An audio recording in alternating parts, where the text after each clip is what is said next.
Welcome to your next tutorial on sell lines. In the last tutorial what we learned was how to draw and use buy lines. Now with that knowledge what you should be able to do is look at a stock market chart, draw a buy line on it and work out what price to pay for the shares. The next step once you've bought those shares is knowing when to sell them, and this is where sell lines comes in. With buy and sell lines they pretty much operate on the same principles, however what you're looking for is slightly different. With buy lines you're looking for the lows of a down move. With sell lines, you're looking for the peaks of an up move. We would recommend before this tutorial starts that you do visit the buy line tutorial, as this tutorial is a bit more advanced and it does assume knowledge of that content. Enjoy. We've drawn in a sell line on this chart and we want to show you why we drew it the way we did. The market went up, hit a certain point and then it backed away.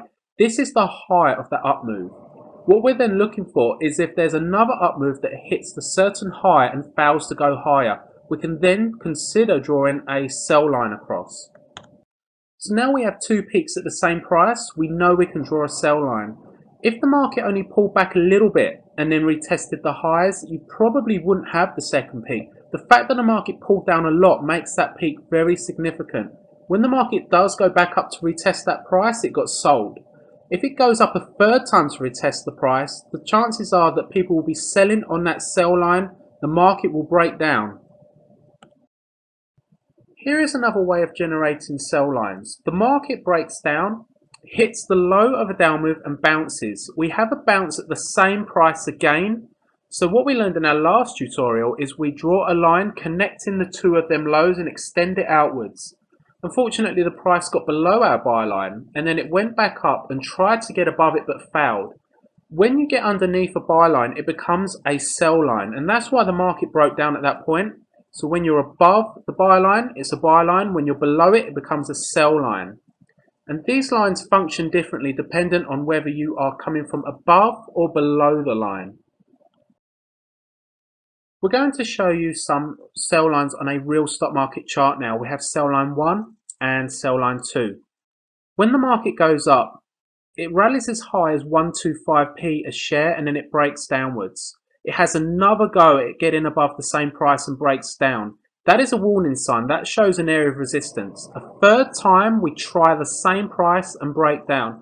We then know we can 100% use that as a sell line. What we can also say is there's another incidence over here at 125 pence, and you can see the market fell aggressively when it failed to get above that 125 pence, and we can show you on our ebook why that happened the way it did. What we've taught you so far is to connect the very highs of up moves, but there is another way of drawing sell lines. You can connect the highs of the little peaks. It doesn't need to be exactly the high of the up move, especially areas like this where we found support in the past. So when the market goes up, hits a little peak and pulls backwards, look to see if it happens again at the same price, and it does twice here. We then now know that we can use that as a sell line. And if we get above it, we can use it as a buy line, and we do get above it. We fail at sell line 2, but we can use the sell line 1 as a buy line if we chose that in our analysis.